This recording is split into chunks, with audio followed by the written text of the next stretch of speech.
Ukraine और रूस के युद्ध के बीच में लगातार जेलेंस्की यानी कि यूक्रेन के राष्ट्रपति भारत से चर्चा में हैं। प्रधानमंत्री नरेंद्र मोदी से बात कर रहे हैं, लेकिन इस बीच कुछ ऐसा उन्होंने बयान दिया है जिस वजह से भारत के विरोधी अब वो माने जा रहे हैं। तो आज हम जिस मुद्दे पर चर्चा करने वाले हैं वो है यूक्रेन के राष्ट्रपति जेलेंस्की का भारत के खिलाफ दिया गया बयान और उनका डोनाल्ड ट्रंप की टैरिफ नीति का समर्थन।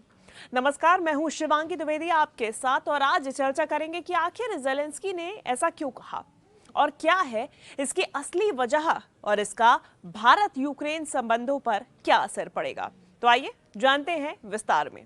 शुरुआत करेंगे सबसे पहले जेलेंस्की के बयान के बारे में। आप जान लीजिए कि आखिर वो बयान क्या था और उसका महत्व क्या है। तो जेलेंस्की ने क्या कहा ये सुनिए। देखिए, उन्होंने भारत पर अमेरिकी टैरिफ के फैसले को बिल्कुल सही बताया है। जेलेंस्की का कहना है कि ट्रंप ने जो नीति बनाई थी उसमें भारत जैसे देशों पर टैरिफ लगाना बिल्कुल ठीक है, बिल्कुल उचित है। और ये बयान ऐसे वक्त में आया है जब भारत, रूस और चीन एक मंच पर दिखे, यानी कि एससीओ समिट की बैठक में। अब ऐसा पहली बार हुआ है कि जेलेंस्की ने भारत के खिलाफ खुले तौर पर इस तरह की राय रखी हो या इस तरह का बयान दिया हो। दूसरी तरफ टैरिफ पॉलिसी पर भी जेलेंस्की का बयान सामने आया। तो सबसे पहले समझिए कि टैरिफ का क्या मतलब है, टैरिफ पॉलिसी क्या है, ट्रंप की तरफ से क्या कहा गया है और क्या नीति बनाई गई है, इस पे जेलेंस्की का क्या बयान आया है।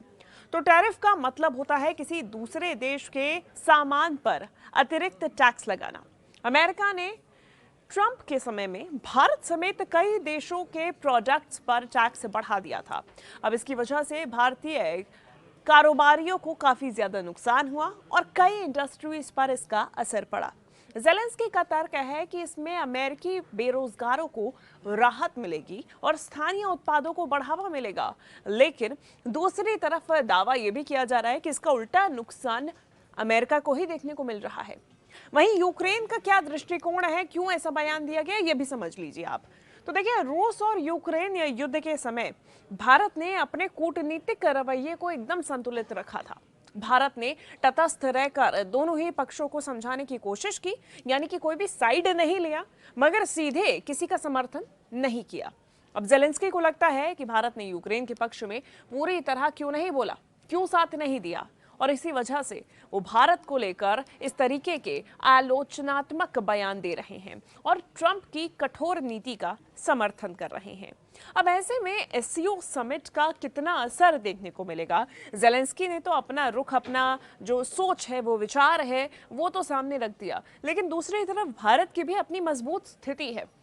एससीओ समिट में ये देखने को मिली, इसका कितना असर हुआ ये भी समझिए। तो देखिए, एससीओ यानी कि शंघाई सहयोग संगठन की बैठक में भारत, रूस और चीन की एक तिकड़ी देखी गई है और एक साथ दिखाई दी है। इसमें पश्चिमी देशों में चर्चा बढ़ गई कि भारत किसे समर्थन देगा। जेलेंस्की का बयान माना जा रहा है कि वह पश्चिमी दुनिया के दबाव में है और चाहते हैं कि भारत खुलकर उनका साथ दे। हालांकि ऐसा भारत की तरफ से नहीं किया जाएगा, अभी तक में ये भारत की तरफ से स्पष्ट कर दिया गया है। अब आगे का क्या सवाल है, और सवाल ये उठना लाजमी है कि क्या इससे भारत और यूक्रेन के संबंधों पर असर पड़ेगा। तो देखिए, भारत यूक्रेन से अनाज और कई दूसरी चीजें खरीदता है। तो अब ऐसे में है आगे का सवाल। तो देखिए, अब सवाल उठना लाजमी है कि क्या इससे भारत और यूक्रेन के संबंधों पर कोई असर पड़ेगा और क्या असर पड़ेगा। तो भारत यूक्रेन से अनाज और दूसरी चीजें खरीदता है, दोनों ही देशों के बीच में कारोबार भी है। तो यदि रिश्तों में तल्खी बढ़ी तो इसका सीधा सीधा असर व्यापार पर पड़ सकता है। अब ऐसे में ये कितना ज्यादा हानिकारक भारत के लिए होगा ये तो समय ही बताएगा। लेकिन दूसरी तरफ ट्रंप की नीति और वैश्विक राजनीति क्या कहती है। तो ट्रंप की नीति थी अमेरिका फर्स्ट। अब वो हमेशा अपने देश को, अपने लोगों को प्राथमिकता देने की बात करते थे। भारत, चीन और दूसरे देशों के उत्पादों पर उन्होंने टैरिफ लगा दी, जिससे ट्रेड बैलेंस में एक बड़ा बदलाव आया। कईयों ने कहा कि यह असंतुलित तक हो गया है। अब जेलेंस्की इस नीति के समर्थन में है। उनका कहना है कि भारत जैसे देशों के लिए टैरिफ जरूरी है। अब उन्होंने ऐसा क्यों कहा, उसके तो कई मायने निकाले ही जा रहे हैं। लेकिन इस पर भारत की क्या प्रतिक्रिया आई है, ये भी सुन लीजिए। तो अभी भारत की तरफ से इस मुद्दे पर कोई भी आधिकारिक जवाब नहीं दिया गया है, पर भारत अपनी विदेश नीति को संतुलित रखने के लिए ही जाना जाता है। ज्यादातर विशेषज्ञ कहते हैं कि भारत सीधे जवाब देने की बजाय अपने कदम फूक फूक कर रखेगा, यानी कि किसी भी प्रकार से कोई टिप्पणी करने से बचेगा और किसी भी प्रकार से कोई साइड लेने से भी भारत अभी भी बचता हुआ नजर आएगा।